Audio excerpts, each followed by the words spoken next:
project ကပြီးသွားပြီเนาะပြီးသွားပြီဆိုတော့အဲ့ project ကိုဆရာတို့ online မှာသင်ရအောင်ဒါကဆရာရေးနမူနာတင်ထားတဲ့ဟာဒီမှာသူ့ရဲ့ website လေးเนาะဒီလေး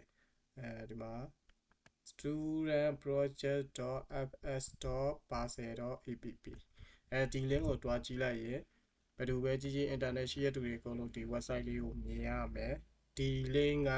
ပတ်စံပေးစရာမလိုဘူးလုံးဝ complete free သုံးလို့ရတဲ့ link ပေါ့เนาะအဲ့တော့ဆရာတို့ကဆရာစဉ်းစားထားတာကနောက်တစ်ပတ်မင်းတို့တကယ်လို့ project တွေရေးလာပြီးတင်လာခဲ့မယ်ဆိုရင်ဆရာကမင်းတို့ project တွေကိုအဲ့ဒီလိုမျိုး online ပေါ်မှာတင်ပေးမယ်เนาะကို project ကိုရေးချင်တာရေးထားတဲ့ဟာကိုဆရာတင်ပေးမယ်ပြီးရင်မင်းတို့ကကိုတငယ်ချင်းတွေကိုတွားပြီးတော့ပြပေါ့ဒါမှလို့ရေးထားတဲ့ project လေးဒီမှာဒီလိုရေးတဲ့ပါညာပေါ့ကွာသိရမလားလောလောဆယ်ကဒီမှာဆရာဒီမှာတင်ထားတယ်ဒီတင်ထားတာကဒါဆရာတင်ပြီးသားပေါ့เนาะတင်ပြီးသားကိုပြန်ဖြတ်ပြီးတော့ဘယ်လိုတင်ရလဲဆိုတာကိုပြပေးမယ်เนาะတင်ရတာကတိတ်တော့မခက်ဘူးလွယ်တယ်ဒါပေမဲ့တင်တဲ့နောက်က environment set up လုပ်တာတွေကတော့နည်းနည်းရှုပ်တာပေါ့အဲ့ဒီပိုင်းတွေကတော့မပြသေးဘူးဘာလို့လဲဆိုတော့အဲ့ဒါတွေက senior level တွေမှာလုပ်လို့ရတဲ့အပိုင်းတွေဆိုတော့နည်းနည်းချန်ထားခဲ့မယ်မင်းတို့ကိုပြောလိုက်ရင်မျက်စိတွေရှုပ်ပြီးတော့နားလဲမှာမဟုတ်ဘူးဖြစ်သွားမှာအဲ့တော့အရင်ဆုံးဒီဟာကိုပြန်ဖြုတ်ပေးမယ်เนาะဖြုတ်ပြီးတော့ဆရာတင်ပြပေးမယ်အဲ့တော့အရင်ဆုံးကကိုတင်မဲ့ website ရဲ့ folder တွေကိုတွားမယ်เนาะတွားပြီးအဲ့ဒီကနေပြီးတော့ဒီမှာမြင်ရလားမသိဘူးเนาะဟောဒီမြင်ရတယ်เนาะ okay အဲ့တော့ဒီမှာဆိုတော့ဒီ index file လေးကိုပြန်တင်မယ်ဒီ index file ကဘာလို့လုပ်လဲဆိုတော့ဒီမှာစမ်းကြည့်လိုက် hello world လေးတစ်လုံးပဲလုပ်တာအဲ့ဒီနေရာမှာဒီ hello world လေးရအောင်ရင်ပို့လိုက်မယ်ပို့ပြီးမှဆရာတို့အစော project ကိုပြန်တင်မယ်เนาะဒီ hello world ကိုအဲ့နေရာမှာပြန်ပို့ရအောင်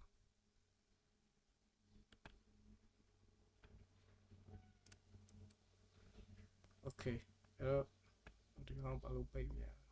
ဒီကောင်ဖိုးဟုတ်ပြီခဏလေးဆိုရင်ဒီကောင်ပိတ်လိုက်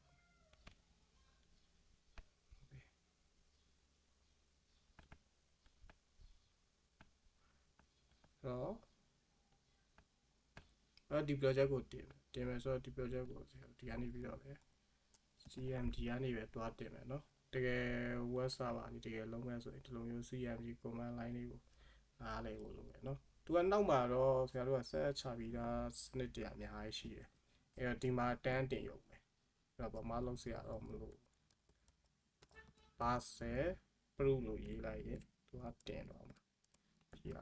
proof ဆိုတာ progression ရဲ့အတူကောက်เนาะဒီမှာဆိုသူတင်သွားနေပြီခဏလေးဒီမှာ web project တဲ့ဘယ် project မှာတင်လဲတဲ့ set all project ကိုရှာလိုက်မယ်အဲ့ student project လားဒီမှာဆိုရှိတဲ့ project က student project ရှိရယ် graduation project ရှိရယ် graduation project ဆိုဆရာတို့ပွဲမှာတုံးသွားတဲ့ project เนาะအဲ့ project မှာမတင်ဘူးဒီ project မှာတင်မယ်เนาะဒီ project ကိုဒီမှာ arrow key နဲ့ select မှတ်လို့ရတယ်เนาะအဲ့ဆရာတို့ student project မှာတင်မယ်နေလိုက်ရုံအဲ့ရော full development environment variable.event local yes or no ပဲ yes ပေးလိုက်ရတယ်ပြတာရှိတယ် okay အဲ့ဆိုပြီးသွားပြီဆိုရင်ဆရာတို့အစောဆုံးက website link လို့ပြန်သွားကြအောင်ဒီမှာ student project.access.parcel ဒီမှာဆရာတို့ project ရှိသေးလားမရှိတော့ဘူးเนาะမ hello world ရောက်လာ hello world ပဲကြံခဲ့တော့တယ်เนาะအဲ့ hello world စာကိုဆရာတို့ကဆရာတို့ရေးထားတဲ့ project ကိုပြန်ပြီးတင်မယ်เนาะအဲ့တော့ပြန်တင်မယ်ဆိုတော့ဆရာတို့ရေးတဲ့ project ရဲ့နေရာကိုဆရာတို့ပြန်သွားမှရမယ်အဲ့နေရာကဒီမှာရေးထားတာကlive tab မှာเนาะ live tab မှာရေးထားတာ live tab မှာရေးထားတဲ့ live tab ကိုဖွင့်မယ်ဒီရဲ့ဒီကနေပြီးတော့ CMD ကနေထွက်လိုက်မယ်เนาะ parcel ရောက်ပြီတော့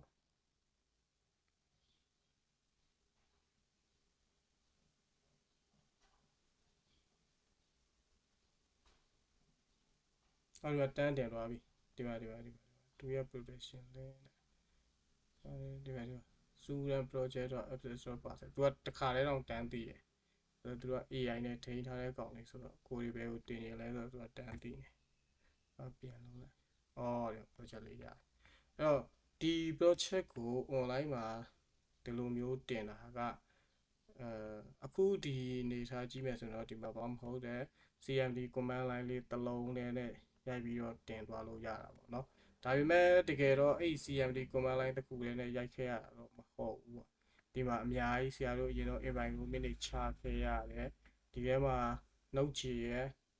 package တွေတွင်းခဲ့ရတယ်အဲ့ npm တွေ bazel တွေ install လုပ်ရအဲ့ဒီဘိုင်းတွေကတော့တကယ်ကို senior development အပိုင်းတွေဆိုတော့ပြောရရင်မင်းတို့လည်းကောင်းကြိုက်တော့မပြောတော့ဘူးเนาะဒီလိုတင်လို့ရတဲ့ဆိုတဲ့အကြောင်းကိုဆရာကပြောတာဆိုလိုတာကဆရာတို့တာမန်ဒီ production မဟုတ်ဘဲနဲ့တာမန်ကိုကျောင်းသားတွေ project တွေအတွက်အဖွဲ့အစည်းတွေအတွက်အဲ့လိုမျိုးဒီပေါ့ပပနဲ့ project တွေလုပ်ချင်တယ်ဟေးဆိုရင်ပတ်စံကုန်စရာမလိုဘူးเนาะဒီလိုပါဆယ်လိုမျိုး application တွေရှိတယ်တခြားဟာတွေလည်းရှိတယ်အများကြီးပါ infinity fee တို့ပါတော့လည်းရှိတယ်ဒီကောင်လေးကတော့လောလောဆယ်လောက်ရတာလွယ်တယ်မြန်တယ်သူ့ရဲ့ bandwidth ကလည်း 100GB ပေးထားတဲ့အတွက်အဆင်ပြေတယ်အဲကြောင့်ဒီဟာကိုဆရာကသုံးပြီးပြလိုက်တယ်အဲ့တော့မင်းတို့ကဘာလုပ်ရမှာလဲဆိုတော့မင်းတို့ကကိုယ်တိုင် project တစ်ခုကိုရေးချင်တဲ့ project ကိုရေး AI သုံးပြီးလဲရေးလို့ရတယ်เนาะဒါပေမဲ့ကိုရေးတဲ့ code တွေရဲ့ structure တွေအသွားလာတွေကိုမေးတဲ့အခါကျရင်တော့ဖြေနိုင်ဖို့လိုတယ် project တွေရေးပါရေးပြီးရင်ဆရာကိုပေးဆရာကအဲ့ဒါကို online မှာတင်ပေးထားမယ်မင်းတို့နာမည်နဲ့ထွက်ချင်တယ်ဆိုရင်မင်းတို့နာမည်နဲ့ဆရာရအောင်တင်ပေးမယ်ဟုတ်ပြီလားเนาะအဲ့တော့နောက်တစ်ပတ်မှာ project တွေတင်နိုင်ဖို့အတွက်ဒီ tutorial ကိုတခြားကြည့်ပြီးရေးခဲ့ပါเนาะ